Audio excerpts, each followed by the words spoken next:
So this week has been really interesting to see what's happening inside of Deliveroo's gone into administration. Late last week, Folly also has closed up business. And you might be wondering, like, what's happening in the world of delivery and why these businesses now, this is now the third business in Australia that's now decided that's gone into administration. Well, ultimately, there's a few things that are happening. Firstly, these businesses hadn't figured out their business model when they started. Now, in every business, you have to make sure that you're going to make money. And if you're not going to make money, then your business is ultimately going to fail. And what these delivery businesses have done is they've started a business that they hadn't actually quite worked out the business model and how they were actually going to make some money. They were hoping that as they got to some scale, that the unit economics of these businesses was actually going to make them money, but it never did. And you could argue that these businesses were never ever going to make money in the future because they needed so much scale to actually get there. Ultimately, they were running businesses that were reliant very heavily on raising in more and more investor capital.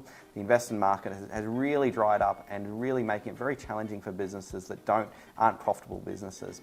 And so when they were looking to raise their next round of capital, the capital just wasn't available. That happened for Volley, it happened for Send, and now Deliveroo, their parent companies decided they don't want to keep funding the Australian market.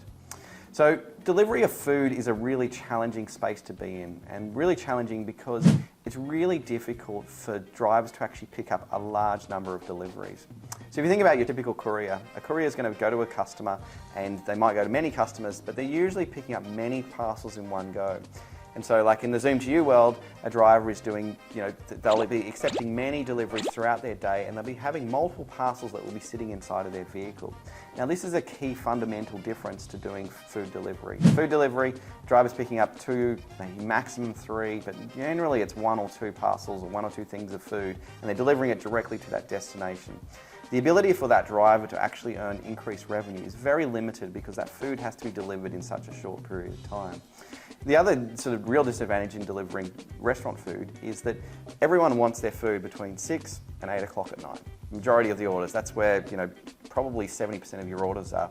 And so you see this huge spike in the demand of people actually wanting their orders delivered during that time period. And outside of that period, it's much lower volume. So during this peak period, you need a really large number of drivers to be able to sustain all these orders, and that's super challenging.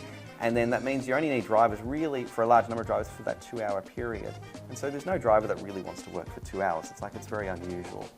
And so this makes the delivery model very, very challenging from an actual logistical point of view, but also very challenging to actually make any money because of the costs it has to have those drivers available for that period of time.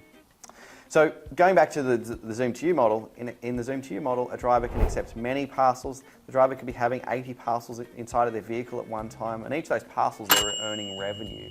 And that revenue allows that delivery driver to do that on a profitable basis.